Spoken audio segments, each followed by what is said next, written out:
Hi everyone, welcome. Thanks for joining me. It's Angie Hayes here of Angie Hayes Therapy.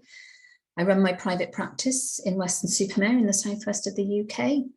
And I wanted to hop on today and talk about something that I'm quite passionate about, which is around that subject of good mental hygiene. And I mentioned good mental hygiene because it's basically a phrase I stole from Viktor Frankl, who wrote Man's Search for Meaning. Viktor Frankl wrote his book about his experiences in Auschwitz, in the concentration camps. And it was one thing he was quite passionate about, as well as a psychotherapist, is understanding what constitutes good mental hygiene. And sometimes it's as simple as just being aware of one or two things. And this is something I think we should all be aware of in terms of what motivates us to help other people and how we do that. So, enablement versus empowerment. I chose to do solution-focused therapies above becoming a therapist in other ways by going down the route of getting a qualification in counselling or CBT, cognitive behavioural therapy. I chose solution-focused because it resonated with me, and it resonated with me because solution-focused therapies are chiefly about empowering other people. What is empowerment? For me, and this is my view of empowerment, it's about totally relinquishing control, totally. And knowing that that person in front of me is the expert on them. They know exactly what they want. They know exactly what they need. They may not feel they have the ability to get it, or they may not know how they're going to get that or achieve that. But on some level, they know what they want. And they do, because it's the first question I ask them. What are your best hopes if we were to work together? What outcome would you like to see? And they can tell me, and they can tell me what difference it would make in their lives. So they are the expert on them. I think sometimes we can be unintentionally highly arrogant, honestly, in assuming we know what's best for other people. We don't. We do not know what is best. We might think we know because it works for us. But whatever solution we come up with for that client has got to resonate with them. And they're only going to change if that solution resonates with them. They're comfortable with it and they're prepared to take action to achieve it. So this is why so many times when people give advice, it isn't taken, because it is our way of dealing with something and not the person's way. And relinquishing control. I don't want people becoming dependent on me. I think that's quite cruel. That's my personal view. You will have other views. You're entitled to your other views. I'm not here to judge anyone, but I honestly feel it's quite a cruel thing to make someone so dependent on you that they can't live and breathe and be free to live and thrive and be courageous and go out there and live life to the fullest extent that they possibly can. So I don't want to control what somebody does. I just want to work with them to find the best way forward for them and give them confidence and help them to understand themselves better and how strong and amazing they actually really are. They just lost touch with it. And I totally appreciate that at that time, when people walk in here to see me, they need to be ready. They need to be ready to take back that responsibility. And that's the key to the success of this therapy. It's no good anyone coming to see a solution-focused therapist if they're not ready to make changes, if they're not at that point where enough is enough and they're ready to be empowered. So they need to be ready. So on to enablement. I totally accept there are times when it is perfectly appropriate to enable people. People will go through really horrible SH1T in life. They lose their loved ones too soon. People have accidents, they have injuries, life-changing injuries through no fault of their own.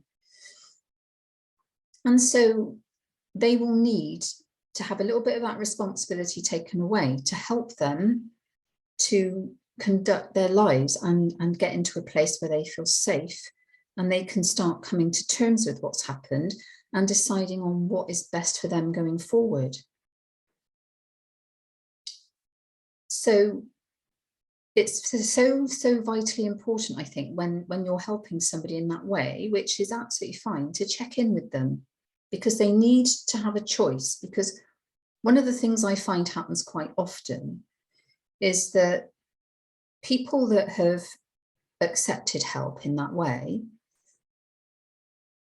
come to a point where they really would like to start doing things for themselves, but they're so worried about offending the person that's helping them that they continue to accept the help, and it continues to become either a very bad habit where they can't move or live without you, or they come to resent you, interfering, if you like. They might see it as interfering in their lives.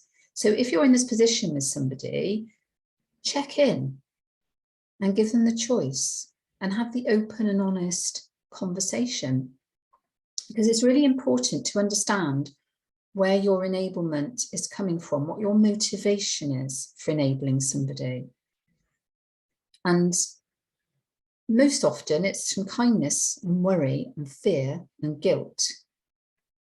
But don't let guilt get in the way of letting somebody grow their wings to fly.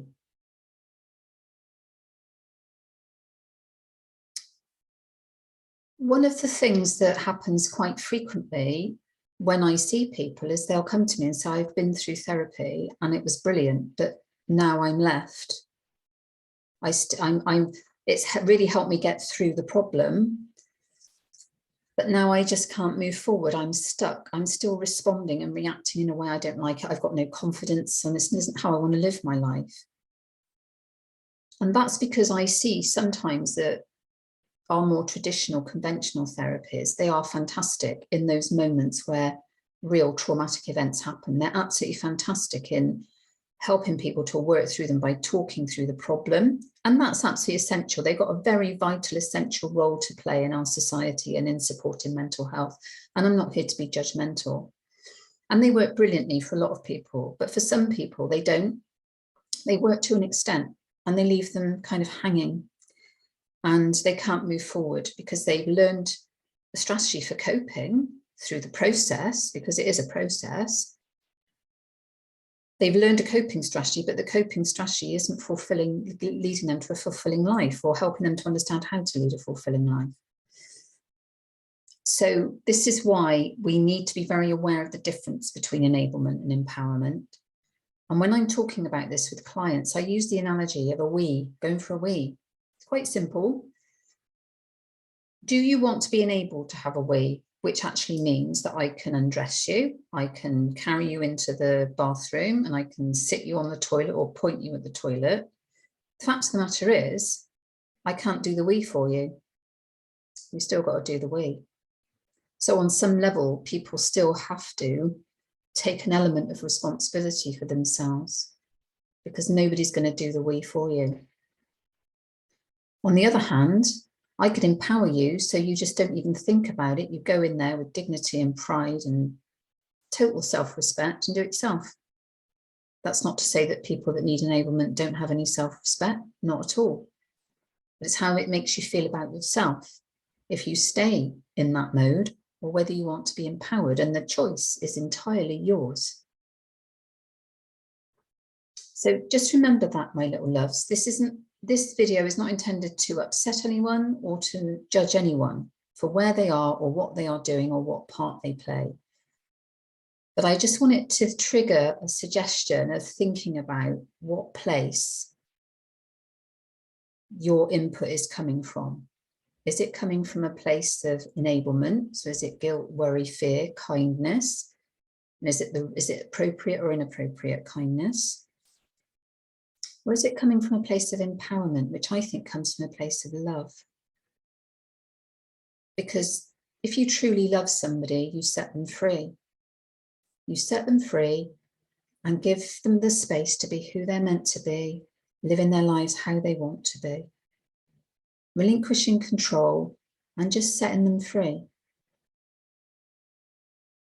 So, do you want someone in your life to be thriving or surviving? So I'll just leave you with that thought. In the meantime, take very good care, my little loves out there, and I look forward to seeing you again soon. Bye for now.